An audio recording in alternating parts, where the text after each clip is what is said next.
Teman-teman milenials, akhirnya kita ketemu lagi ya pastinya bersama aku Putri Andriana dalam acara Items Informasi ke teman-teman milenial hanya di Mata Milenial Indonesia TV, matanya Indonesia. Nggak berasa nggak sih teman-teman, ternyata kita sudah memasuki bulan April di tahun 2022. Nah kalau misalnya kita ngomongin soal bulan April, itu banyak banget hari-hari besar. Cuma mungkin yang kita ingat itu yang udah pasti Hari Kartini ya. Tapi sebenarnya masih banyak lagi hari besar lainnya. Salah satunya tema kita hari ini. Kita mau bahas soal Hari Bumi Sedunia. Nah, masih pada tahu nggak sih Hari Bumi Sedunia itu sebenarnya apa? Kenapa harus kita rayain? Padahal kan itu cuma hari bumi gitu ya. Tapi ternyata Hari Bumi Sedunia ini memiliki sejarah yang panjang sampai akhirnya bisa ditetapkan Hari Bumi Sedunia. Nah, buat yang belum tahu Hari Bumi Sedunia itu apa atau yang biasa kita kenal dengan Earth Day itu diperingati setiap tahunnya pada tanggal 22 April. Tujuannya itu untuk memperingati Hari Bumi, yaitu juga untuk meningkatkan kesadaran serta apresiasi terhadap bumi sebagai tempat tinggal kita. Nah, terus pertanyaannya kapan sih Earth Day pertama kali dirayakan? Jadi, pertama kali Earth Day itu dilangsungkan pada tanggal 22 April 1970. Peringatan tersebut pertama kali dirancang oleh Gaylord Nelson, yaitu seorang pecinta lingkungan sekaligus pengajar lingkungan di Amerika Serikat pada tahun itu. Terus kemudian pada tahun 1960 sampai 1970-an, Amerika Serikat sempat mengalami gejolak ekonomi dan politik. Dan saat itu masyarakat Amerika Serikat menghirup gas bertimbal dalam jumlah besar karena pabrik-pabrik menghasilkan asap dan lumpur yang tak terkontrol. Nah, selain itu polusi udara juga ada di mana-mana, tapi sayangnya masih banyak masyarakat yang masih belum sadar akan masalah lingkungan dan dampaknya terhadap kesehatan manusia. Akhirnya pada tahun 1962 pandangan publik pun mulai berubah. Tepatnya tuh setelah buku bestseller karya Rachel Carson yang berjudul Silent Spring itu terjual 500.000 eksemplar di 24 negara. Yang mana buku itu berisikan isu-isu masalah lingkungan, terutama bahayanya pestisida di pedesaan Amerika. Akhirnya masih berlanjut nih teman-teman pada tahun 1969 bulan Januari. Di mana saat itu mulai muncul banyak aktivis lingkungan, terlebih lagi mereka yang menyaksikan kerusakan akibat tumpahan minyak besar-besaran di Santa Barbara, California. Dan di saat banyak masyarakat Amerika saat itu juga tidak mengenal apa sih istilah dari daur ulang. Terus akhirnya Gaylord Nelson itu memimpin gerakan lingkungan modern dan mengembangkan gagasan tentang Hari Bumi. Di mana gerakan ini terinspirasi dari gerakan mahasiswa anti perang Vietnam yang ada di kampus-kampus Amerika Serikat. Gaylord berharap dengan gerakan ini dapat menyadarkan publik akan polusi udara dan air. Kemudian Gaylord Nelson itu juga mengumumkan konsep Hari Bumi pada sebuah konferensi di Seattle pada musim gugur pada tahun 1969. Dan gak lupa juga ia mengundang seluruh lapisan masyarakat untuk turut terlibat dalam konferensi tersebut. Masih berlanjut lagi nih teman-teman. Akhirnya pada tanggal 22 April tahun 1970, 20 juta orang Amerika berdemonstrasi turun ke jalan, taman bahkan ke auditorium juga untuk lingkungan yang sehat dan berkelanjutan. Bahkan mahasiswa juga mengorganisir protes terhadap kerusakan lingkungan tersebut. Dan sejak saat itu peringatan Earth Day ini mulai dilakukan di seluruh dunia hingga saat ini. Jadi gitu ya teman-teman, asal muasal tujuan dan juga arti dari Hari Bumi Sedunia. Nah yuk kita juga harus sama-sama menjadi bagian dari Hari Bumi dengan hidup low impact dan juga mindful. Nah, jadi sebenarnya bisa kita simpulin dari sejarah yang tadi aku ceritain, awalnya Earth Day ini memang tujuannya tuh bukan semena-mena gitu ya, bukan semata-mata hanya mengingat Hari Bumi, tapi tujuannya itu adalah lingkungan. Ya kan kayak tadi dimulai dari seseorang pecinta lingkungan, akhirnya dia juga bisa menginfluence aktivis-aktivis juga ya kan sampai ke pemerintah hingga ke masyarakat luas. Ini kita kalau ngomongin soal aktivis lingkungan ya, mungkin sekarang tuh lebih dikenalnya SJW kali ya, Social Justice Warrior kayak yang teman-teman tahu. Itu kan walaupun sebenarnya SJW itu kan awalnya adalah orang-orang, arti sebenarnya itu adalah orang-orang yang memperjuangkan keadilan, tapi makin kesini karena makin banyak yang sadar akan pentingnya lingkungan gitu ya. Akhirnya SJW-SJW itu juga turut menginfluence juga nih ke masyarakat Indonesia ya, khususnya pentingnya kita menjaga lingkungan. Sebenarnya apapun disebutnya mau SJW kayak mau aktivis atau apapun, tapi selagi tujuannya positif, kenapa enggak gitu kan. Kita sebagai masyarakat bumi ini kita sadar akan pentingnya tempat tinggal kita juga harus sama-sama semangat menjaga lingkungan. Dan aktivis itu bukan selalu harus turun ke lapangan, harus demonstrasi depan gedung untuk memperjuangkan sebuah hal. Tapi sekarang udah banyak media yang bisa dimanfaatkan.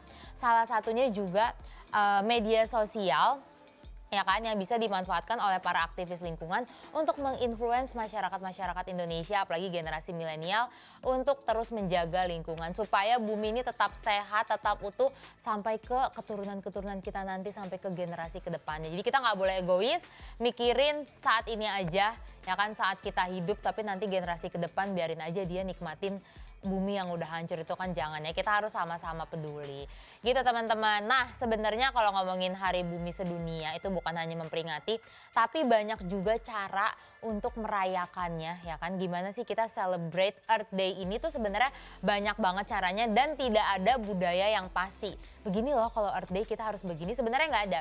Biasa di tiap negara, tiap daerah, bahkan tiap orang itu memiliki cara masing-masing gimana caranya untuk merayakan Earth Day. Nah tapi daripada kalian bingung gimana ya cara merayakan Earth Day, nanti aku bakal share informasi cara-cara kita buat merayakan Earth Day ini, tapi pastinya bukan di segmen ini, di segmen selanjutnya. Jadi buat teman-teman jangan kemana-mana, tetap di Items, informasi ke teman-teman milenial.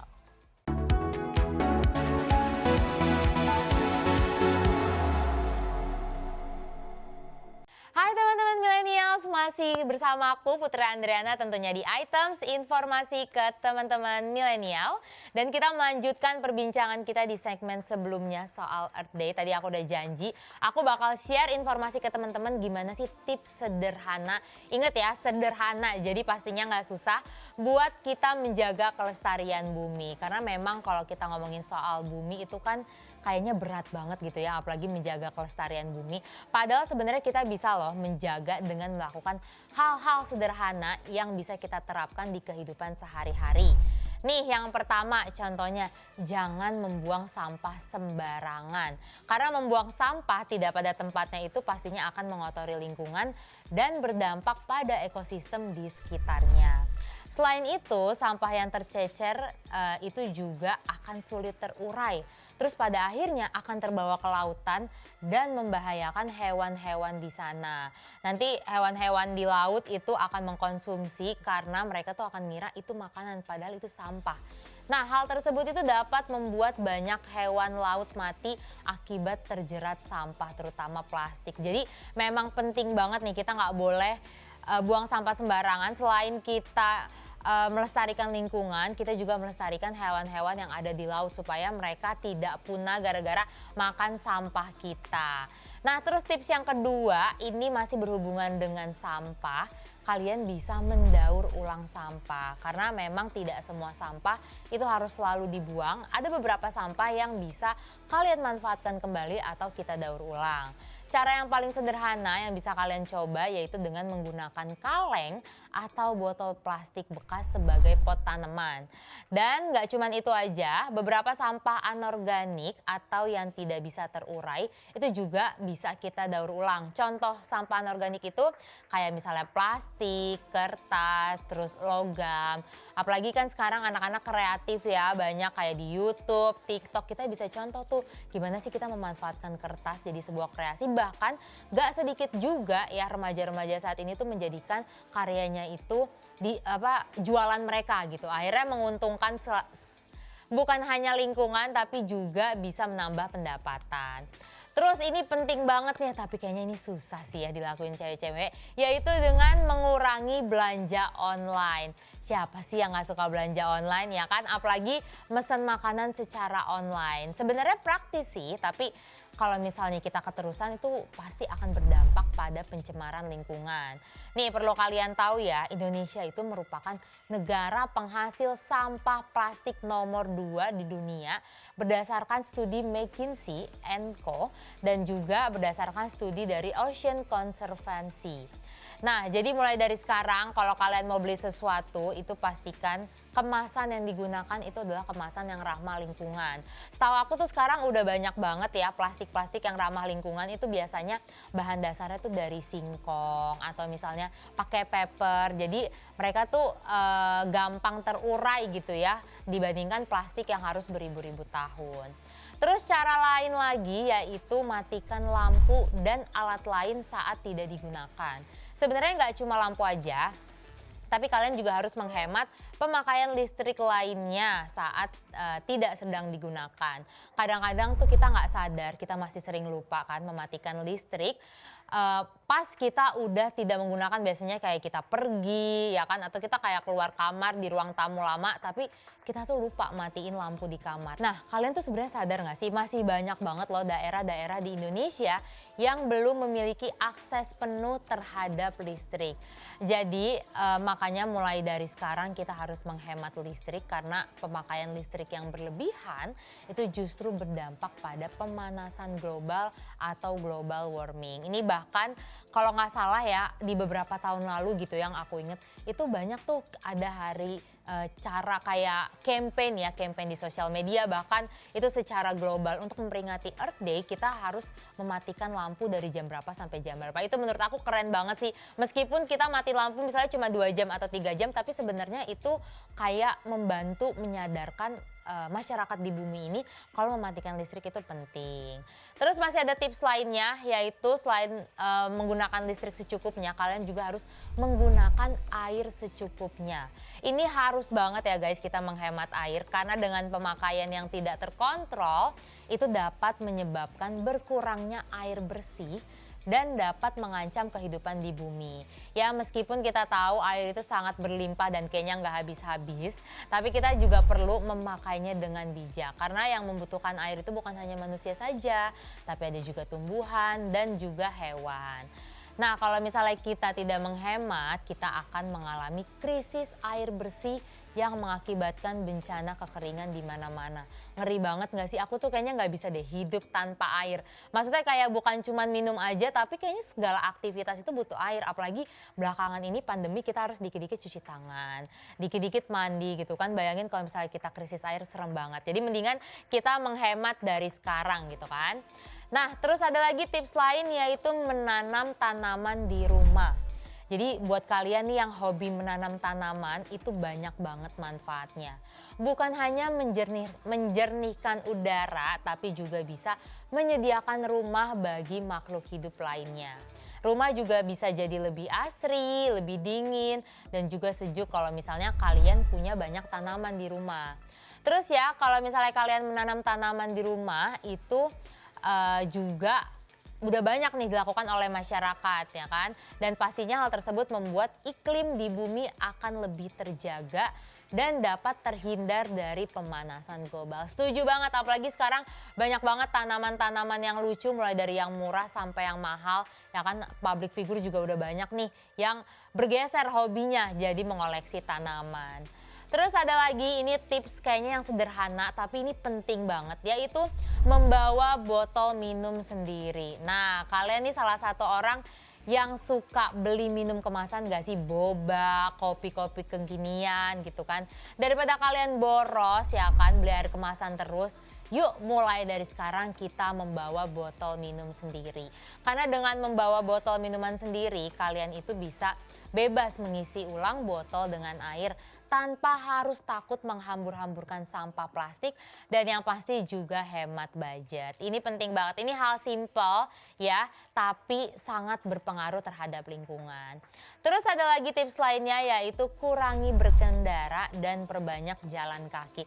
Aduh, ini kaum-kaum rebahan, kaum mager kayaknya susah banget ya, salah satunya aku. Tapi kita sama-sama belajar ya, karena teman-teman perlu tahu nih, kendaraan bermotor atau mobil itu sangat berkontribusi tinggi pada pencemaran udara.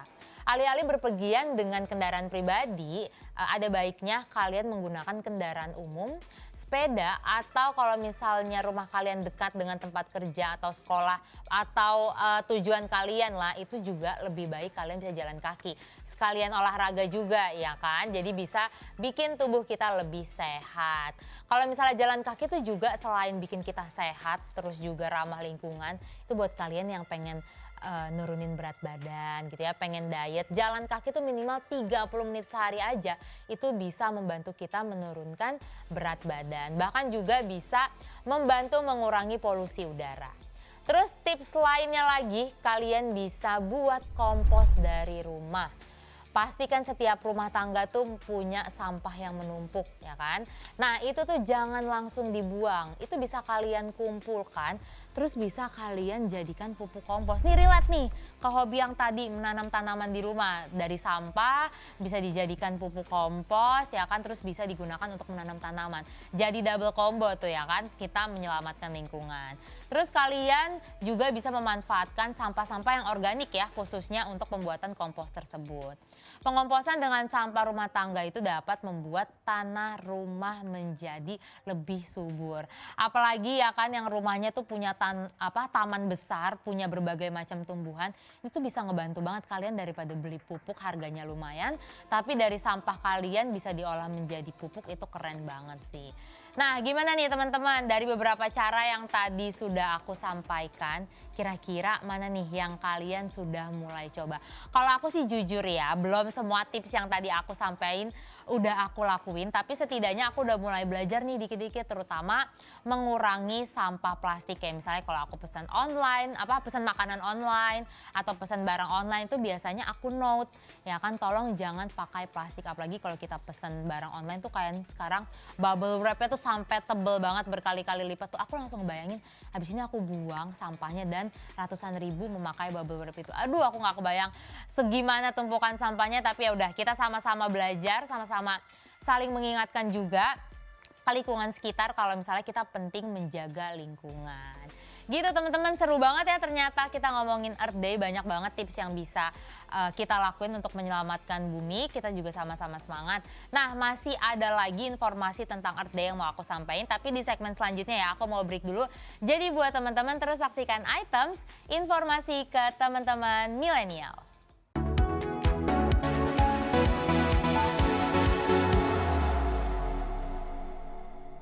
Yeay teman-teman, ketemu lagi sama aku Putri Andriana, tentunya masih dalam acara Items, informasi ke teman-teman milenial, dan kita masih ngomongin soal Hari Bumi Sedunia. Sekali lagi, aku mau mengucapkan selamat Hari Bumi untuk kita semua. Nah di segmen terakhir ini kita akan bahas negara-negara yang paling ramah lingkungan sedunia atau paling bersih. Jadi beberapa waktu lalu, para peneliti di Universitas Yale dan juga Universitas Columbia itu bekerja sama dengan Forum Ekonomi Dunia untuk mengukur kebersihan dan keramahan lingkungan dari 180 negara di seluruh dunia. Nah, dalam melakukan penelitian ini mereka menciptakan sebuah standar penilaian yaitu Environmental Performance Index atau EPI, di mana di dalamnya itu terdapat 32 indikator dan 11 kategori yang dijadikan acuan dalam menilai keberhasilan sebuah negara. Mulai dari kualitas udara, air, sanitasi, keanekaragaman hayati, hingga berlanjut lingkungan. Nah ini dia negara-negaranya apa aja. Yang pertama ada Denmark dengan skor 82,5. Ini aku sebutin dari yang paling tinggi ya. Jadi Denmark ini memang menjadi salah satu negara paling bersih sekaligus paling ramah lingkungan pada tahun 2020. Alasannya karena negara ini berada di peringkat pertama dan memiliki skor tertinggi dalam beberapa kategori sekaligus. Di antaranya kategori pengolahan air limbah dengan skor 99,8. Di mana fokus Denmark ini tentang keberlanjutan alam dan lingkungan juga meningkat. Misalnya di sana itu ada hotel ramah lingkungan, ada perahu bertenaga surya dan juga makanan organik. Ini keren banget sih, tapi nggak heran ya karena Denmark memang salah satu negara maju yang aware banget sama lingkungan. Terus yang kedua ada Luxembourg dengan skor 82,3. Negara ini dinilai telah membuat kemajuan signifikan dalam mengurangi dampak negatif kerusakan lingkungan. Meskipun populasi dan pertumbuhan produk domestik bruto atau PDB-nya itu terhitung pesat. Dan meskipun termasuk sebagai negara yang relatif kecil dengan kurang dari 600.000 penduduk, Luxembourg ini memiliki banyak pedesaan dengan hutan lebat dan juga taman. Jadi memang mungkin bawaan lingkungan si negara ini juga memang udah banyak alam, banyak pepohonan, akhirnya disupport juga. Terus ini yang ketiga ada Swiss dengan skor 81,5. Sebagai negara paling bersih ketiga di dunia, Swiss mendapatkan skor sangat tinggi untuk air minum dan sanitasi yaitu 100. Skor terkait perlindungan spesies juga bagus, sama seperti Denmark, ya sama-sama tinggi, skornya di 99 juga. Di mana negara ini juga dikenal dengan negara air bersih dan satwa liar yang beragam. Nah, selanjutnya itu diikuti dengan negara Inggris yang memiliki skor 81,3. Di mana Inggris ini berada di peringkat keempat sebagai negara paling bersih di dunia dengan populasi mencapai 66,52 juta. Inggris juga mendapat nilai sempurna untuk kategori air minum, sanitasi, dan juga emisi polusi. Terus selanjutnya ada Prancis dengan skor 80. Jadi Prancis ini memang termasuk negara dengan industri yang cukup besar. Hampir 80% energinya berasal dari tenaga nuklir. Tingkat emisi karbonnya yang rendah ini menjadikan negara ini mendapat nilai 100 terkait emisi polusi. Di Prancis juga banyak turbin air, ya kalau misalnya kalian ke sana tuh di sepanjang sungainya banyak banget turbin air. Serta di sana juga ada supermarket yang membuang makanan yang tidak terpakai. Ini keren banget sih. Dan setelah Prancis ada lagi Austria dengan skor 79,6.